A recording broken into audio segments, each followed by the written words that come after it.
Hello, this is Dr. Don White, and this podcast provides an overview of how to complete the DuPage County Regional Office of Education Self-Evaluation Tool. This is the second podcast related to the self-evaluation tool. The first podcast provided an overview of how to set it up at the beginning of the year. The important part being that you need similar indicators and standard weightings and rating ranges in this file as those found in the evaluation tool that is being used by the evaluator. To complete the self-evaluation, which is typically done near the winter break time or in January, you need to scroll to the worksheets that are red. First step, visit the eval info and rankings to make sure that all of the information has been completed. You can tell if it's been completed if you no longer see red cells on this worksheet. As I scroll down, I can tell that there are no red cells, so that means that this worksheet has been completed correctly and fully.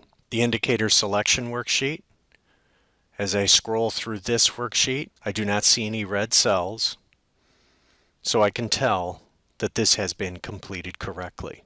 Again, the important part of this is to make sure that this information matches what is found in the tool being used by the evaluator. To complete this self-evaluation, the first part I need to visit is professional practice ratings. Notice that I see red on this worksheet. So I need to go throughout the program and look at it and make a decision on my evaluation rating.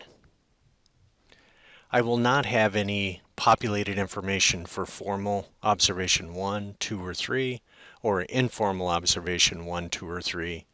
That's to be used by the evaluator within the evaluator tool. There is a rubric provided at the top where it describes what distinguished refers to, what proficient means, what basic means, and what unsatisfactory means. I visit those that are red and I select what I believe to be accurate as far as my self-evaluation goes.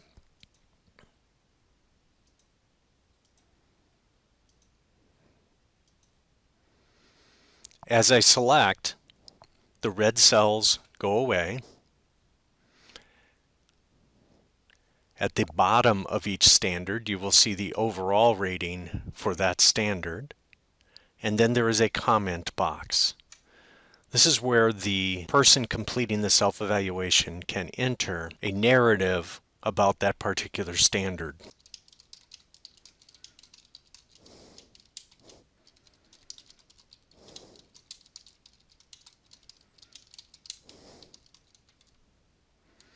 Once I enter a narrative, or just simply leave it blank, it will turn the cell white.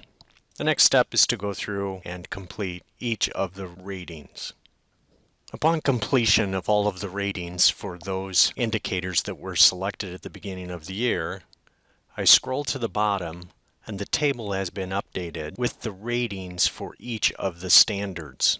The next step is to visit the Student Growth Ratings worksheet. The information you see on the screen was entered at the beginning of the year, and now it's up to me to reflect upon my data and determine whether or not I have exceeded the goal, met the goal, I had minimal growth, or I had no growth or negative growth. Once that's determined, I go through the program and select how I've done.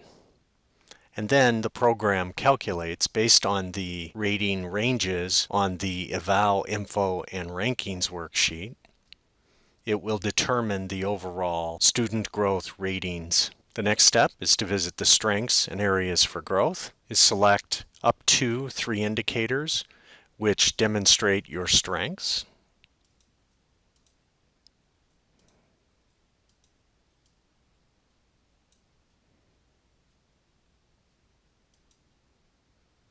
In this case, I'm only going to select 2, and then I select up to 3 indicators of areas for growth. Again, I will only select 2. And then to the right, there is a box to provide a short narrative of why I believe that these are my strengths and supporting reasons for why I consider these to be areas for growth. The last optional steps are the blue worksheets. On the Future Goals worksheet, I could select an indicator that I believe to be a future goal. There's space for up to 3. And as the comment boxes along the right say, what I should do is reflect upon all of the information I've gathered throughout the year about my performance and make a determination on what I need to do as far as setting goals. And then I could type my professional goal for each of these, the measures that I will use to determine success, the rationale or data I used to state that this was a goal area of mine, a short timeline for when I hope to accomplish this goal, and then next year we might be able to use the goal status to select did I meet the goal or did not meet the goal. This is a way of tracking my professional growth when it comes to goals that I've set as part of the evaluation process. The last worksheet is called Additional Components Worksheet. It will be rather rare that you use this worksheet. Once I've completed the red boxes on all of the red worksheets, I have completed the self-evaluation. If I'd like to print this, I can hold the Control key down and select the individual worksheets that I would like to print, or I can select the first worksheet I'd like to print, hold the Shift key down, and select the last worksheet that I would like to print. Notice that they all turn white because they are selected. And then when I print this as a PDF, the file is formatted to print the important information on each of the worksheets. In the case of the Evaluation Info and Rankings worksheet, it will simply print the information that you see along the left-hand side. It will not print the comment boxes on the right.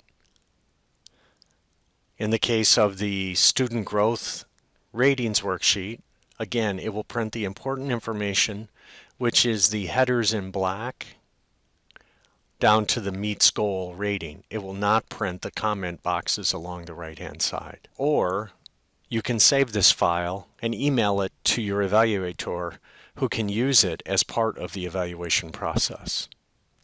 That's been a quick overview of how to complete the self-evaluation tool. Thank you.